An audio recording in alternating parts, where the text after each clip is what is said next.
Hey everyone, my name is Sneka Rajasekharan, and I am part of the Tempus Debate Free Resource Committee.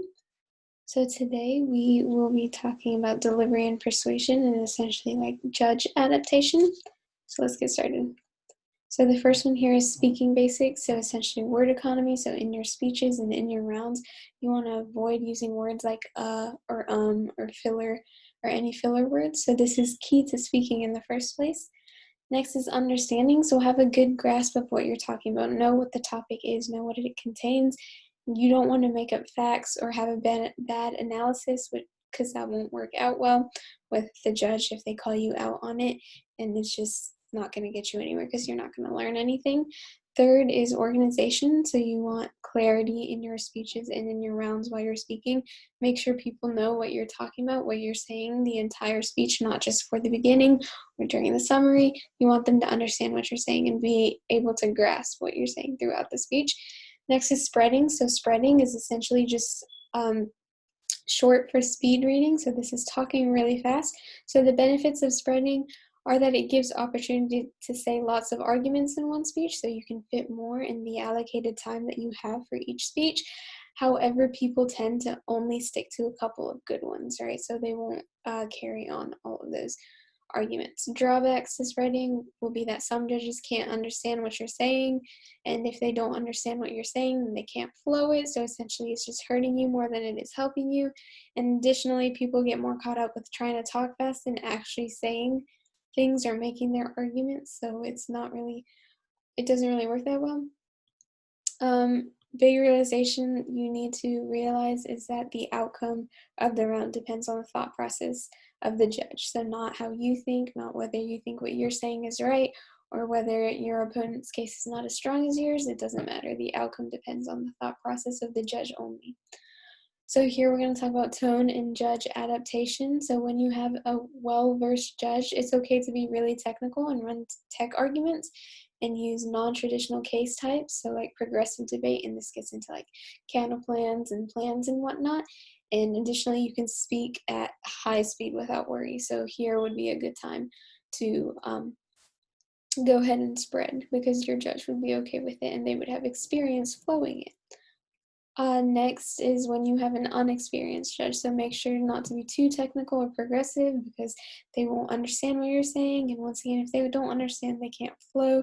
So what you want to do here is to tend to speak slower and run more traditional arguments. So types of judges, you can have a lay judge, which is essentially where you should focus on delivery and how you're delivering your arguments rather than content.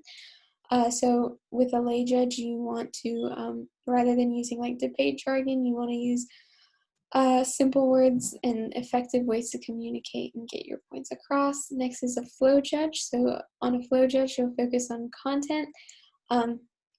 Tech judges are where you really focus on your content and argumentation, because they're generally okay with you running anything in terms of like progressive debates. So before round, some important things to do are to read your judge's paradigm on tabroom.com. Most judges will have a paradigm, and essentially in the paradigm, it'll give a brief introduction of who they are, what school they went to, how they judge. So it might be like, oh, I am the coach for Vestavia Hills High School. So then you'll know that they are essentially like a tech judge, and they would be okay with you running multiple technical arguments or speaking fast.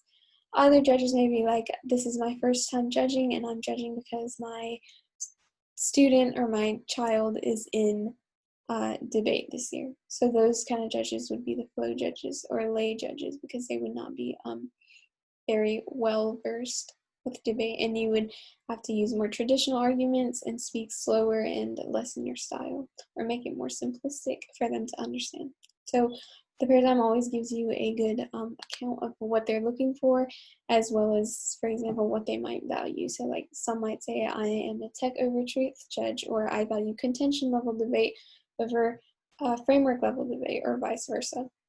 Next, you want to know how long your case is. So when you walk into a round, you don't always know whether your judge is going to be technical and okay with you speeding up or spreading through your case, or if they are lay and require you to slow down and use clarity and speak slower so that they can flow and understand it. So you want to know how long your case is so that you're not going too fast or too slow and you don't end up with too much time left over, or even worse, you're not able to finish your case because you get a late judge and you end up having to speak slow, and that ends up taking your time. Next is have a timer ready. So always keep a timer, and it can be on your phone for speeches, or it can be a simple kitchen timer. It's just really nice for your judge to walk in and your opponent to walk in and everything set up and you already having a timer ready to go with the time started. Additionally, it might be helpful to keep time for both you and your opponent, just in case if your opponent accidentally or mistakenly goes over their time, then you can call them out on it, or if you need just a visual of how much time they've got left. So next is flow paper ready and prepared. So before round, you want to have your flow down for each case. You want to have everything written down, and you don't want to have to pre-flow during the round or during cross-ex or whatnot, because that's just a waste of time on your part and it doesn't look well, right? So proper etiquette, just debate etiquette before round. Always have flow paper ready as well as your flow pen, and be prepared. Have pre-flows before the round. So again, here is just for you to remember, write down your times of speeches above the columns or in a corner of your slide's flow sheet, just so you don't get mixed up, because it is difficult, especially when you walk in as a novice debater and it takes time to understand how the speeches work, how everything goes, and in terms of how times for speeches work. So it might just be helpful to write the speech times above in the corner of your paper, just so you know how long they'll be. You want to have pre-flow, right? So we've talked about this, saying write down all your case and your contentions and whatnot before you walk in the round. You want colored pens if possible ready. It just makes it easier. So you would have a pen for your flow and then a pen for your opponent's flow. So it makes it a lot easier just to write everything and have a visual aid kind of. So during the round, here are a couple things that you want to do. You want to keep your flow and your speech times organized, right? So you don't want your flow all over the place.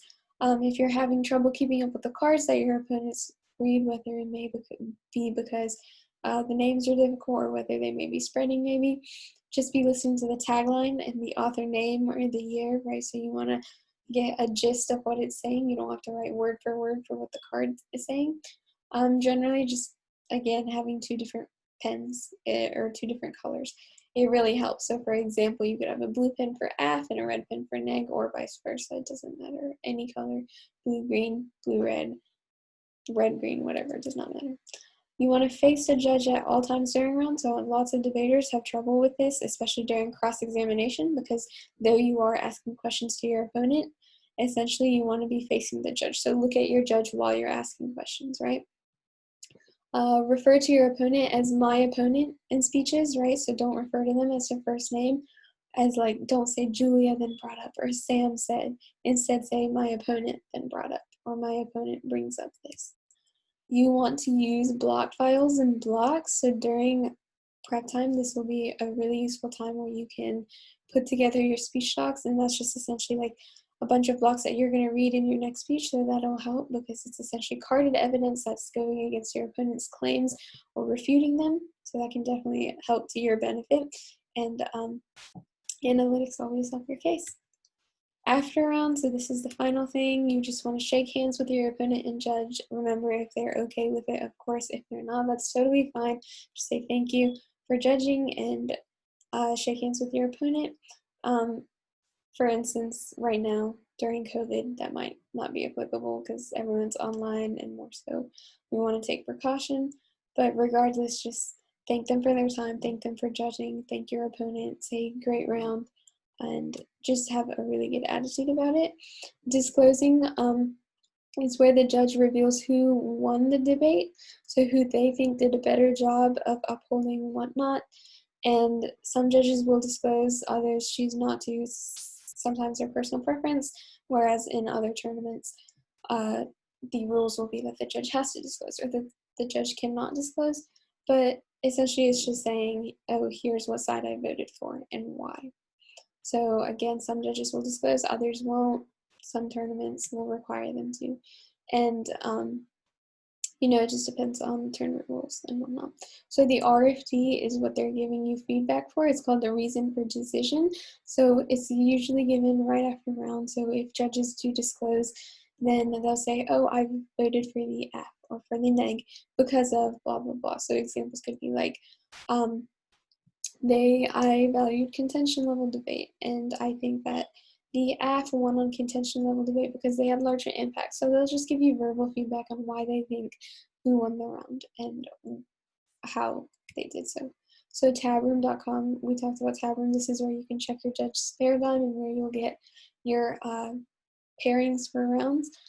It also has a section where you can view your ballots from individual rounds, right? So after every round, you'll see the comments that your judge has made to both debaters in general, as well as specific comments just to you. So only you and your coaches can see that. And there'll be like specific comments for you to grow, things that you can work on, things that you did really well. And yeah, that's basically it. So you want to remember to be friendly at all times with your opponent. So especially in cross-ex, sometimes debaters get to or tend to get a little bit aggressive. Just remember, be friendly to your opponent, and you can be asserting yet friendly. So just remember that, right? You want to be kind and you want to have a good impression on them. So don't come at them, don't yell at them. It also makes a bad impression for the judge if you're over there yelling at your opponent, right? So just be friendly, thank your judge, and yeah, but that's essentially it for judge adaptation. You'll learn to know how to run stuff or what style of debate to use before rounds as you just grow in your debate years. But if you have any questions, please feel free to reach out to our team. And I hope this helped. Thank you so much. Bye.